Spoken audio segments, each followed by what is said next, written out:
అనంతపురం జిల్లా గుత్తి పట్టణంలో ఆంధ్రప్రదేశ్ రాష్ట్ర ప్రభుత్వ పెన్షనర్ల భవనంలో శుక్రవారం ఉదయం president Abubakar, associate vice president Swarnamba, అదనపు కార్యదర్శి జెన్నె కుల్లాయి బాబు ఆధ్వర్యంలో ప్రపంచ తెలుగు భాషా దినోత్సవం వేడుకలు ఘనంగా నిర్వహించారు.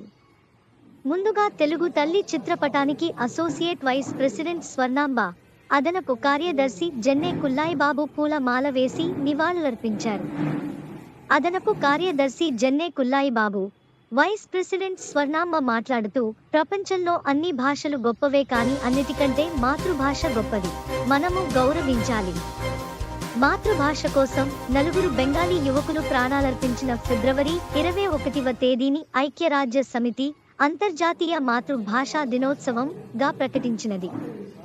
అప్పటి నుండి ప్రతి సంవత్సరము ఫిబ్రవరి 21ను అంతర్జాతీయ మాతృభాష దినోత్సవంగా జరుపుకుంటారు. మన దేశంలో 1652 మాతృభాషలున్నాయి. వీటిలో మహా అయితే 16 భాషలకు లిపి ఉంది. 200 భాషలకు పైగా మాండలికాలున్నాయి. బిడ్డ భూమ్మీద పడగానే కనిపించేది అమ్మ, ముందుగా వినిపించేది అమ్మ మాటే, ముందుగా పలికేది అమ్మ అని కమ్మని పలికే, అందుకే అది అమ్మ భాష అయింది. బిడ్డ ఎదుగుదలకు అమ్మ పాలంత అవసరమో వికాసానికి అమ్మ భాష అంత ముఖ్యం అని అదనపు కార్యదర్శి జెన్నె కుల్లాయి బాబు తెలిపారు.